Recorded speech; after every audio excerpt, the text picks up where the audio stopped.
Okay, so how do we graph logarithms on the calculator? So we are going to graph the log of x to the base 2. You can do it in two ways. You can use the log base button on your calculator, or you can use the change of base formula that we just learned in the last video. So I will show you both ways. So I will do number 16 with you, and I'm going to leave you guys to do 17, 18, 19, and 20, and just kind of sketch what those graphs look like. Okay, so we're going to go into y equals. We're going to clear out anything that's in there. And let me first use the log base button. We're going to hit math, and then we're going to hit alpha math, and that gives us the log base formula. I'm going to put the 2 in, and then I'm going to put the x in, and then I'm just going to do a zoom 6 window. That puts me in a standard negative 10 to 10, negative 10 to 10 window. So we can see that that is what the graph looks like. Let me go back into y equals. I am going to do it the other way, where we do the log of x divided by the log of 2 using the change of base formula. And remember, I'm going to need parentheses around the x and around the 2 as well.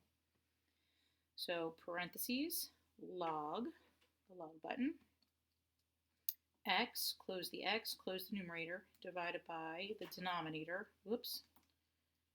denominator, log of 2, close the 2, close the denominator. Now, right now, it's going to graph both of these equations, and they should be right on top of each other because they're the same thing. So I'm going to show you something cool.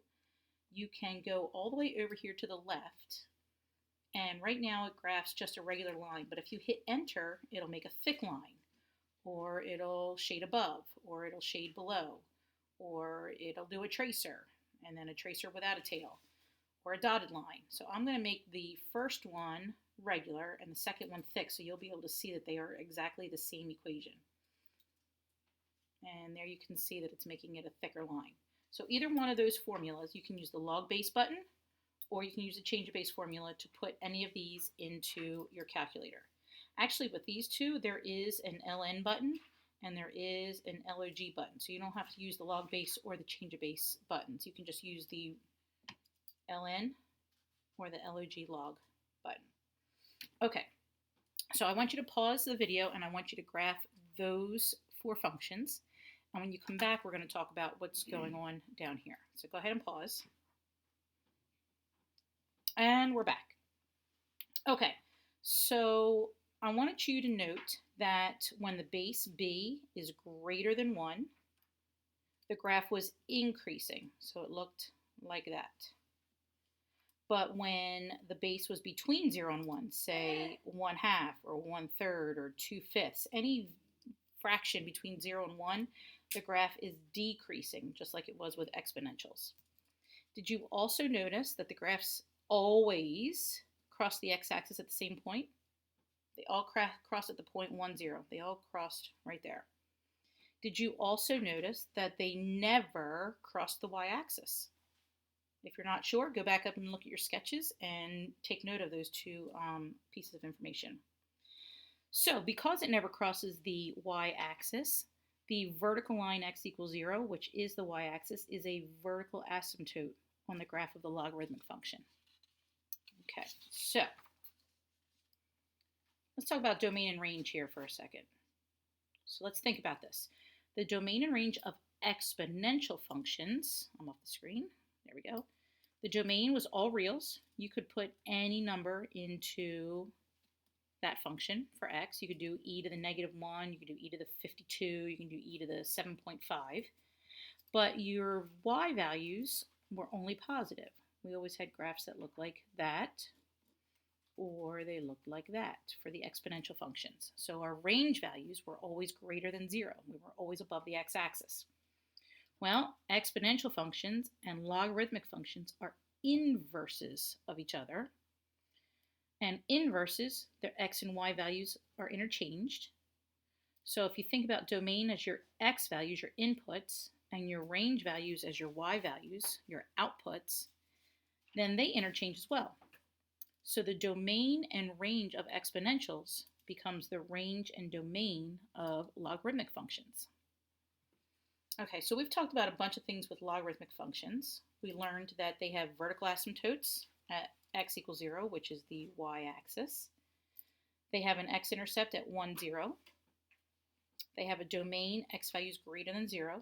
They have a range of all reals. If the base is greater than 1, the graph is increasing. It looks like that. And if b is between 0 and 1, then the graph is decreasing. They look like that. So those are the properties of logarithmic functions. Now, all of those properties go out the window as soon as you start talking about transformations. So we did it with sine and cosine. We did it with the parent graphs. We did it with every graph that you've pretty much dealt with so far. And transformations apply to exponentials and logarithmic functions, just like they do to all the other graphs. So let's take a look at number 21 here. And let's talk about what transformations this function undergoes. So it has a reflection over the x-axis because of that negative out in front. It has a dilation of 2 because of the 2 out in front.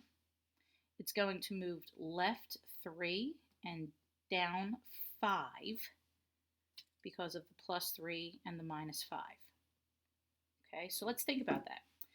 The vertical asymptote is normally the y-axis, but we are shifting this graph to the left 3. So our vertical asymptote is now x equals negative 3. Our x-intercept normally is at the point 1, 0, but we are moving it left 3 and down 5. So that point is now going to be at negative 3, negative 5. Our domain can be found by taking the argument of the logarithm, x plus 3, I'll do it over here on the side, x plus 3 must be positive, it's got to be greater than 0. So our domain is all values greater than negative 3. So x values greater than negative 3. And we know that from our vertical asymptote. Our range values are not going to change. Our range is still going to be all real numbers. And this is an increasing function because our base is 10, but because I flipped it over the x-axis, think about that, if it's an increasing function, but because of the negative out in front, I flipped it over the x-axis, so now this is a decreasing function. Okay, so I want you guys to try 22, 23, and 24, and then tomorrow we get to learn how to graph these things by hand.